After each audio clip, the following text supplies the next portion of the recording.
Hi hello welcome to కొలుగురి 24/7 news channel. ఆంధ్రప్రదేశ్లోన అధికార పార్టీ తెలుగుదేశం మహానాడును 2 రోజులు అద్భుతంగా నిర్వహించింది. హైబ్రిడ్ సిస్టంలో ఫర్ ఫస్ట్ టైం. అంటే చంద్రబాబు నాయుడు అంటేనే టెక్నాలజీకి మారుపేరు అంటాం కాబట్టి ఆ టెక్నాలజీ ప్రకారం ఆయన హైబ్రిడ్ సిస్టమ్ అంటే సగం వర్చువల్గా సగం రియల్గా ఆయన మహానాడును నిర్వహించిన తీరు నిజంగా కూడా మనమందరం మెచ్చుకోవలసింది. ఏ పార్టీకైనా సరే ఆ పార్టీ ఆవిర్భావం గురించి ఆ పార్టీ గొప్పతనం గురించి మాట్లాడుకోవడం తప్పు కానే కాదు. అయితే నీ గురించి నువ్వు మాట్లాడుకోవాలి కానీ నీ ఇంట్లో పెళ్లి అవుతున్నప్పుడు కూడా పక్కింటి గురించి మాట్లాడినప్పుడే అది ప్రశ్నార్థకం అవుతుంది, అది వివాదం అవుతుంది. సో ఇప్పుడు నేను మీకు 2 వీడియోలు చూపిస్తాను ఫ్రెండ్స్. ఈ 2 వీడియోలు ఎందుకు వైరల్ అవుతున్నాయి, ఎందుకు మళ్ళీ తెలుగుదేశం మహానాడులోన వీళ్ళు ఇలా మాట్లాడవలసి వచ్చిందో మనం కాస్త విశ్లేషించుకుందాం. ఫస్ట్ మనం వీడియో చూసేద్దామంట. ఈ తెలంగాణ అనే పదము డిక్షనరీలో ఎక్కడ లేదు.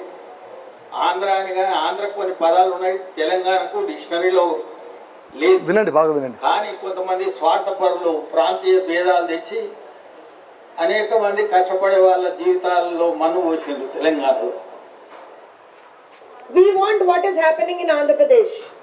ఇవాళ ఆంధ్రప్రదేశ్కి ఒక డైనమిక్ ఎడ్యుకేషన్ మినిస్టర్ ఉన్నారు. తెలంగాణ దౌర్భాగ్యం ఏంటంటే ఒక స్పెషలైజ్డ్ గా ఒక స్పెసిఫిక్ ఎడ్యుకేషన్ మినిస్టరే లేదు సార్ అక్కడ. ఇది దౌర్భాగ్యం తెలంగాణలో.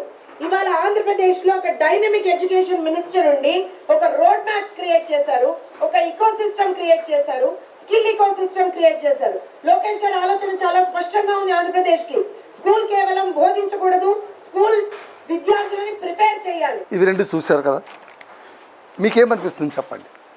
నాకేమనిపిస్తుందో చెప్పనా. ఇక్కడ అసలు తెలంగాణ పదం డిక్షనరీలో లేదని చెప్పేటువంటి ఈయన పేరేమో నరసింహులు అట.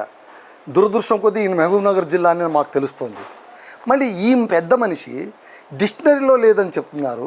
ఈయన జీవితంలో ఎన్ని డిక్షనరీలు చూశాడు, అసలు ఈయన ఏం చదువుకున్నాడు, ఆ చదువుకున్న విఘ్నతను ఎక్కడ పెట్టొచ్చాడు, చరిత్రను మర్చిపోయాడా అంటే బహుశా చరిత్ర తెలిసిన వాళ్ళు ఎవరు కూడా ఇలా మాట్లాడరు. తెలియని వాళ్ళు ఖచ్చితంగా ఇలాగే మాట్లాడతారు అనడానికి మనం ఈ వీడియోని నిదర్శనంగా చెప్పవచ్చు. ఎందుకంటే మన ఐఏఎస్ ఆఫీసర్ ఒక ఆవిడ సబర్వాల్ అని, స్మితా సబర్వాల్ అని, ఆవిడ ఒకానొక సందర్భంలో అసలు తెలంగాణ ఎలా ఆవిర్భవించిందో చారిత్రక ఆధారాలతో చాలా స్పష్టంగా చెప్పి, బహుశా ఆమె బెంగాలీ నుంచి వచ్చింది అనుకుంటాను. ఎక్కడో పరరాష్ట్రం నుంచి వచ్చిన వాళ్ళు ఈ జాతి గురించి, ఈ నేల గురించి, ఇక్కడ పాలన గురించి, చారిత్రక విశేషాల గురించి ఆసక్తిగా తెలుసుకుంటున్న సమయంలో అదే తెలుగువారై నిండుగా వెలిగిన తెలుగు రాష్ట్రం కొన్ని కారణాల వల్ల 2 తెలుగు రాష్ట్రాలుగా మారిపోయాక అక్కడ వెళ్ళి వాళ్ళ బతుకేదో వాళ్ళు బతుకుతూ, ఇక్కడ బతుకు వాళ్ళేదో ఇక్కడ బతుకుతూ ఉన్నప్పుడు, ఎందుకంటే తెలంగాణ ఉద్యమకారులు కూడా ఒకే మాట అన్నారు. వాళ్ళు ఏమన్నారు, రాష్ట్రాలుగా విడిపోదాం, అన్నదమ్ములుగా కలిసి ఉందామని అన్నారు. ఎప్పుడూ కూడా మనం గోడలు కట్టుకుందాం, మనం విద్వేషాలతో బతుకుదాం, ఒకరిపైన ఒకరు దుమ్మెత్తి పోసుకుందాం, ఒకరినొకరు బండబూతులు తిట్టుకుందామని ఎప్పుడూ అనుకోలేదు. ఉద్యమ మూమెంట్లోన ఓకే, వాళ్ళకు కావాల్సింది దక్కేంత వరకు వాళ్ళు పోరాడిన మాట అయితే వాస్తవం, అందులో ఏమాత్రం తేడా లేదు. మరి ఒకసారి రాష్ట్రం ఏర్పడిపోయాక 10 ఏళ్ల పాటు పాలన కొనసాగించాక, ఒక దశాబ్ద కాలం అంటే it is not small thing. ఒక దశాబ్ద కాలంగా ఎవరి బతుకులు వాళ్ళదైనప్పుడు, ఎవరి బడ్జెట్ వాళ్ళదైనప్పుడు, ఎవరి రాష్ట్రం వాళ్ళదైనప్పుడు ఓకే, ఇంకా ఎందుకు కొట్లాట్లు వస్తున్నాయంటే కేంద్రాన్ని మనం అడగాలి. ఎందుకంటే విభజన హక్కుల కింద కల్పించినటువంటి ఏవి కూడా వాళ్ళు సక్రమంగా చెప్పకపోవడం. అంతెందుకు, ఆంధ్రాను విడగొట్టారు. విడగొట్టిన తర్వాత ఏం మాట ఇచ్చారండి, ప్రత్యేక రాష్ట్రంగా మేము ప్రకటిస్తామని అన్నారు, స్పెషల్ హోదా ఇస్తామని అన్నారు. ఆ తర్వాత అది ఇవ్వనే లేదు, స్పెషల్ కేటగిరీగా ప్రకటించలేదు. ఏమన్నారు, అది లేదు ఇప్పుడు తీసేసాము అని అన్నారు. మళ్ళీ ఘోరమైన మొదటి దెబ్బ ఆంధ్రకు పడినప్పుడు మనం ఎవరు మాట్లాడలేదే. ఇప్పుడు కూడా నేను చెప్పేది ఏంటంటే ఆంధ్రప్రదేశ్లోన ఏమేమి జరగాలో ఎలా జరగాలో అక్కడ జరుగుతుంది. ఏ పాలనను ఎవరు ఆపలేరు, ఏ ప్రగతిని కూడా ఎవరు ఆపలేరు. తెలంగాణ ప్రగతిని ఆపలేరు, ఆంధ్ర ప్రగతిని ఆపలేరు. అయితే చరిత్ర తెలుసుకోకుండా మాట్లాడినప్పుడే చిక్కుల్లో పడతాం. మీకు ఉదాహరణ చెప్తాను చూడండి. ఇప్పుడు తెలంగాణకు త్రిలింగ అని పేరుంది. త్రిలింగ అంటే 3 లింగాల మధ్య ఉండేటువంటి ప్రదేశము అని అర్థం. ఇది నేను కొత్తగా చెప్పింది కాదు. చారిత్రకంగా మనం బహుశా 8వ తరగతో 7వ తరగతో ఉమ్మడి ఆంధ్రప్రదేశ్ ఉన్నప్పుడు కూడా మనం త్రిలింగ దేశము అని మనం చదువుకున్నాం. అక్కడ ఏమన్నారంటే శ్రీశైలం, కాళేశ్వరం, ద్రాక్షారామం, ఈ 3 ప్రాంతాల శైవ క్షేత్రాల మధ్య ఉన్న ప్రాంతాన్ని త్రిలింగ దేశము అని అంటారు. సో త్రిలింగ అనేటువంటి పదం అప్పుడే పుట్టింది. త్రిలింగనే తెలింగ మారింది, తెలింగనే తెలంగాణగా మారింది. తెలంగాణ అంటే దక్షిణ ప్రాంతం అని కూడా అర్థము. చారిత్రక ఆధారాలు చాలా ఉన్నాయి. అలాగే ఆంధ్రప్రదేశ్కు కూడా ఉంది. అంధకరట్ట అంటారు. ఆంధ్ర రాష్ట్రాన్ని పాలించినటువంటి అంధక రాష్ట్ర రాజులు పరిపాలించారు కాబట్టి దీన్ని అంధకరట్ట అన్నారు. తర్వాతి కాలంలోనే అది ఆంధ్రగా మారింది అని కూడా అంటారు. అలాగే తెలంగాణకు కూడా చారిత్రకమైనటువంటి ఒక ఎవాల్వ్మెంట్ ఉంది. ఆ పదానికి ఏ పదం కూడా సమాజంలో ఉత్తి పుణ్యాన పుట్టదు, ఉత్తి పుణ్యాన అది ఒక రూపం దాల్చదండి. మనకు ఇలా తీసుకోండి, ఒక ఆ అనేది ఏర్పడడానికి ఎన్ని వేల సంవత్సరాలు, 1000 ఏళ్ల పాటు పరిశ్రమ ద్వారా, భాషా ఎక్సర్సైజ్ ద్వారా అక్షరాలు ఏర్పడ్డాయి, మనకు వర్ణమాల ఏర్పడింది. అలాంటిది ఒక రాష్ట్రానికి ఉన్నటువంటి పేరును అసలు తెలంగాణ డిక్షనరీలో లేదని ఈయన ఎలా అనగలరు? సో ఇక్కడ ఏమిటంటే త్రిలింగ అనేటువంటి ప్రాంతంలో ఉండేదాన్ని మనం త్రిలింగ అనే పదం వచ్చింది. ఈ త్రిలింగమే తెలంగాణగా మారింది. అలాగే కాకతీయుల కాలంలోన తెలంగాణ వంటి పదాలు శాసనాల్లో ఉన్నాయి, ఇన్స్క్రిప్షన్స్లో ఉన్నాయి. మరి ఈయనకు డిక్షనరీ చూడలేదు పాపం, కొత్తగా ఏ డిక్షనరీ చూశారో ఏమో మనకు తెలియదు. కానీ ఆయన పాపం శాసనాలు తెలిసి ఉంటే కనుక ఈ పదం వాడి ఉండేవారు కాదు, ఇలా మాట్లాడి ఉండేవాళ్ళు కానే కాదు. సో శాసనాలు కనిపించినట్టు పరిశోధనలు చెప్తున్నాయి. అలాగే భాషావేత్తల ప్రకారం తెలుగు మాట్లాడే ప్రాంతం తెలంగాణ అంటే తెలుగు మాట్లాడే ప్రాంతం అనే అర్థంలో తెలుగు ఆణం నుంచి తెలంగాణ అనే పదం వచ్చింది అని అంటారు. మధ్యయుగం దక్కన్ ప్రాంతంలో తెలుగు ప్రాంతాన్ని తెలంగాణ అని అనేవారు. బహుమని కుతుబ్ షాహీల పాలనలో అధికారిక పత్రంలోన తెలంగాణ ప్రస్థానం మనకు కనిపిస్తుంది. అలాగే నిజాం పాలనలో హైదరాబాద్ రాష్ట్రంలో తెలుగు మాట్లాడే జిల్లాలను తెలంగాణ ప్రాంతంగా పిలిచేవారు. 1956లో ఆంధ్ర రాష్ట్రంలో విలీనం తర్వాత తెలంగాణ పదం పొలిటికల్గా అదొక కొత్త ఎంటిటీని సంపాదించుకునింది.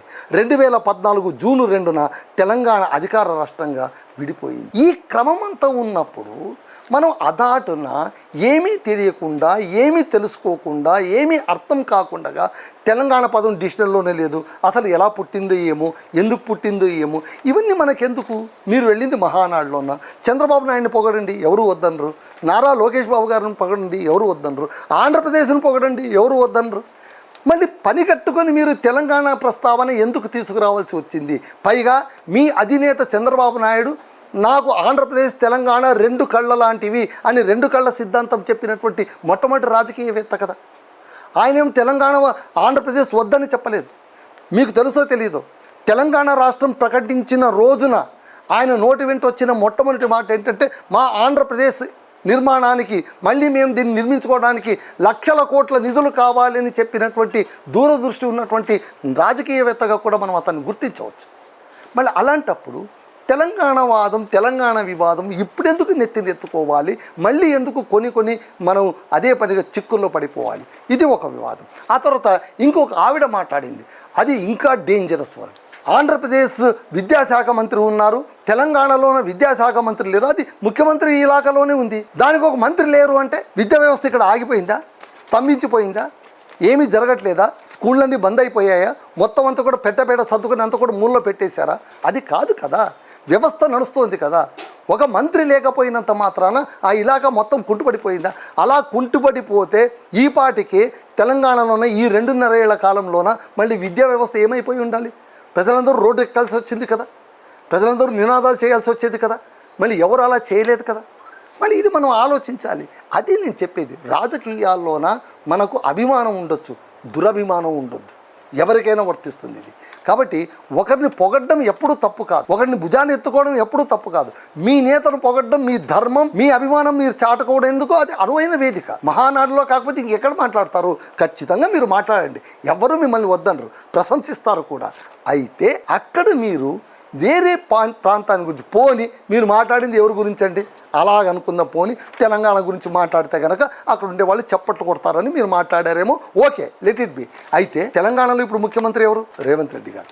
రేవంత్ రెడ్డికి చంద్రబాబు నాయుడు గారికి గురు శిష్యుల సంబంధం ఉందని రాజకీయంగా అనుకుంటున్నారు. పోనీ రేవంత్ రెడ్డి గారు ఎప్పుడైనా ఆంధ్రప్రదేశ్ గురించి చిన్న చూపుతో మాట్లాడారా? మాట్లాడలేదే. చంద్రబాబు నాయుడు గురించి ఏమైనా చిన్న చూపుతో మాట్లాడారా? మాట్లాడలేదే. ఆయన ఎప్పుడు కూడా నోరు మెదపట్లేదు కదా ఆంధ్రప్రదేశ్ గురించి. మళ్ళీ మీరెందుకు తెలంగాణ గురించి ఇంతలా మాట్లాడేస్తున్నారు? ఎవరిని మెప్పించడానికి, ఎవరి దగ్గర మార్కులు కొట్టేయడానికి రాజకీయ నాయకులు ఇలా మాట్లాడతారు అనేది వాళ్ళకే తెలియాలి. మళ్ళీ ఇది వివాదం కాదా అంటే ఎందుకు కాకుండా పోతుందండి? మాట్లాడేటప్పుడు మనం ఖచ్చితంగా 1-2 సార్లు ఆలోచించాలి. నారా లోకేష్ను, ఆయన విజనరీని, ఆయన గురించి పొగడ్డంలో ఎవరికి కూడా ఏమాత్రం ఇబ్బంది లేదు. మీ నాయకుడి గురించి మీరు పొగడుకోకపోతే ఇంకెవరు పొగుడతారు? పొగడండి, బ్రహ్మాండంగా పొగడండి. ఆయన బాగా చేస్తుండొచ్చు కూడా, దాన్ని కూడా మనం కాదనం.